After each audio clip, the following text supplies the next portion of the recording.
हमारे प्यारे भाई हैं, इनका नाम आशिक है और ये खुदावंद की दिल से खिदमत करते हैं। इस चर्च में हमेशा अपने आप को इस चर्च के जितने भी काम हैं उनमें इन्वॉल्व रखते हैं और खुदावंद ने इनकी जिंदगी में बहुत बड़ा मोजज़ा किया।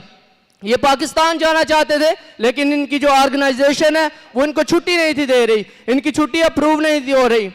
जब इन्होंने खुदा के खादम से दुआ करवाई तो नेक्स्ट डे इनकी जो भी इनके रिलेटेड लोग थे उन्होंने इसकी छुट्टी अप्रूव कर दी और ये अब नेक्स्ट मंथ अपने मुल्क में जा रहे हैं। हालेलुया।